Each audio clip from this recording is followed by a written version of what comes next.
কিরে বেলাল, এটা কেমন জুলুম? কতদিন হলো তোমার কণ্ঠের আজান শুনি না। বেলাল রে, তোর কি মন চায় না আমি নবীর জিয়ারতে আসতে? বেলাল আয়, আমি নবীর জিয়ারতে আয় রে বেলাল আয়, কতদিন হলো তোমার কণ্ঠের আজান শুনি না।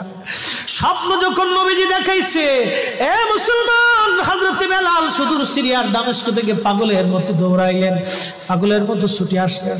যখন মদিনাতে আসলেন তখন তাহাজ্জুদের সময় চলতেছিল।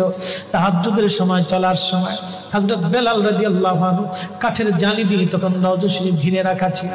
ওই জালির পাশে বসে বসে জালির সঙ্গে মাথা ঠেকাইয়া নবীর পাগল বসে বসে গুনগুন গুনগুন করে কাঁদে আর বলে, হুজুর আপনি আসতে বলেছিলেন, গোলাম এসে হাজির হয়েছে।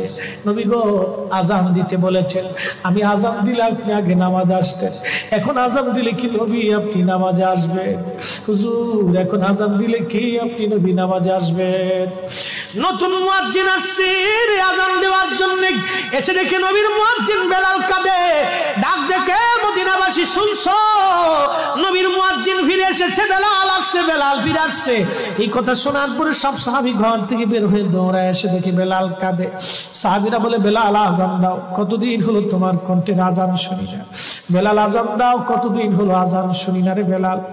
বেলাল বলে, সাহাবীরা রে, আমি আজান দিলে কি নবী নামাজ আসবে বলো?